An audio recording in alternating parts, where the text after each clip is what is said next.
नमस्कार, बहुत बहुत स्वागत है आपका। आप देखना शुरू कर चुके हैं राष्ट्रपथ। आपके साथ मैं हूं अर्चना सिंह। आम आदमी पार्टी के नेता परेशान हैं, बेचैन हैं, बौखला गए हैं और अब लगता है सबका असर इनके दिमाग पर भी पड़ने लगा है। ये नेता दिमागी संतुलन खोने लगे हैं और इसका सबसे ज्यादा असर और सबसे पहले असर दो नेताओं पर दिख रहा है। एक वो जिन्हें अपने राज्य में कोई काम नहीं, कहने को पंजाब के मुख्यमंत्री हैं, पर सर जी का आदेश जहां मैं जाऊं वहां आप मेरे साथ चलिए, मुझे एस्कॉर्ट करिए, तो वो भगवंत मान साहब बस केजरीवाल जी जो कहें वही करते हैं।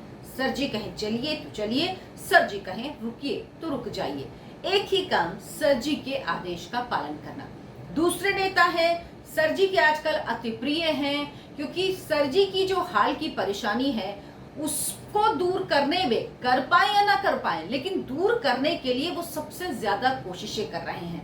फिर चाहे किसी अफसर के कमरे से फाइल चोरी करवानी हो, उसकी फोटो स्टैट करवानी हो, उसको नष्ट करवाना हो, या फिर अफसरों की ट्रांसफर पोस्टिंग में किस तरह से इधर का उधर किया जाए जिससे सर जी को कोई नुकसान ना हो पाए। सर जी के ऊपर जो तलवार लटक रही है वो संकट सर जी का दूर हो जाए, तो वो वही काम कर रहे हैं बस जो सर जी को राहत दे। अब इन दोनों नेताओं ने आम आदमी पार्टी के कमाल की बात कही।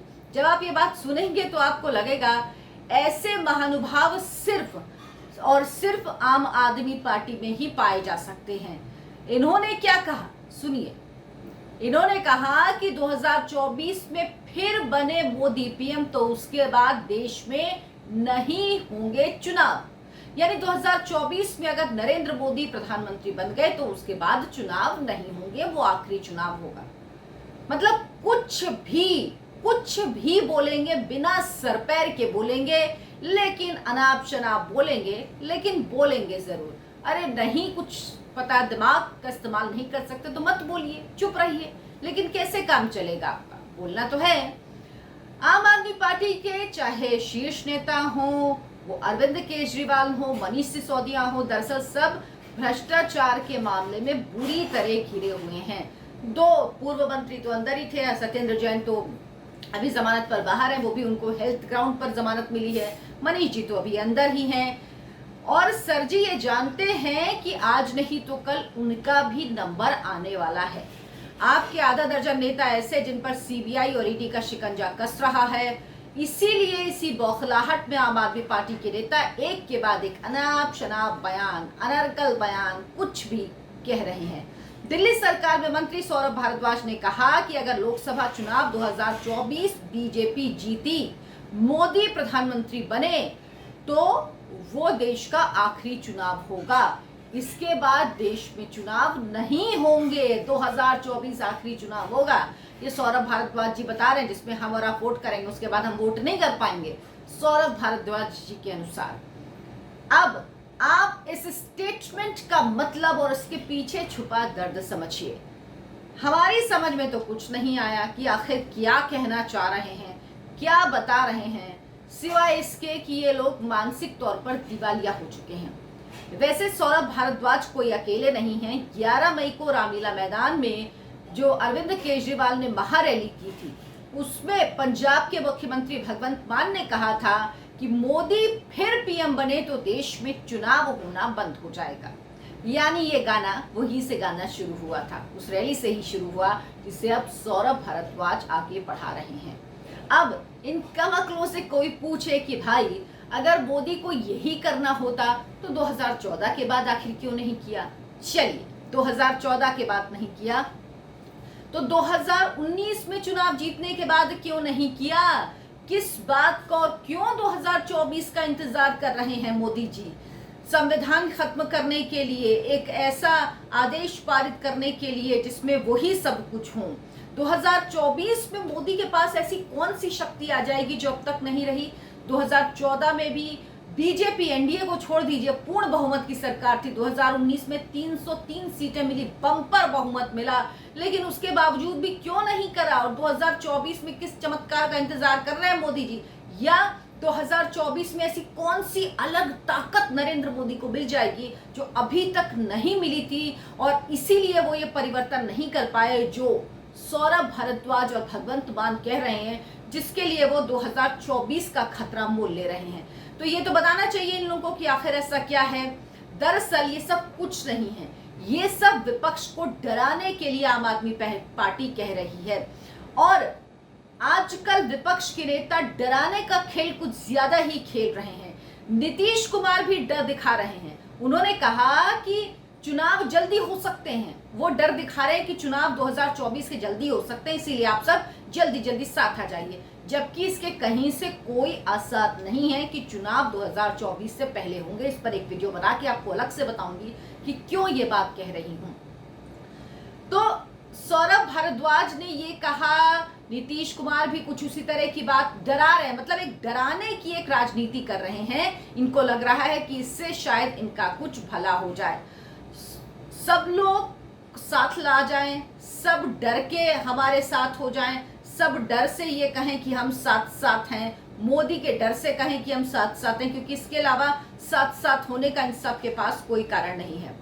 सौरभ भारद्वाज ने कहा, अगर विपक्षी दल अब भी एक होकर चुनाव नहीं लड़ेंगे तो ऐसा भी हो सकता है कि अगली बार देश में चुनाव ही ना हो। अब बताइए, मतलब अगर अगली बार चुनाव नहीं होंगे तो इस बार आप साथ में लड़के भी क्या हो जाएगा अगर अगली बार चुनाव नहीं होंगे, और अगली बार नहीं होंगे तो 2024 में ही मोदी जी चुनाव क्यों कराएंगे, तभी नहीं कराएंगे।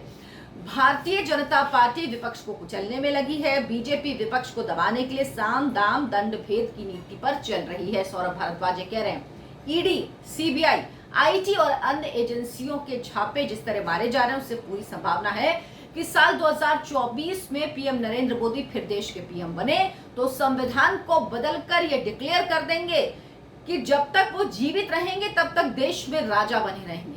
अब बताइए, भ्रष्टाचारियों पर कार्रवाई हो तो आप कह दीजिए कि नरेंद्र मोदी एक डिक्लेयर कर देंगे कि वही राजा बने रहेंगे।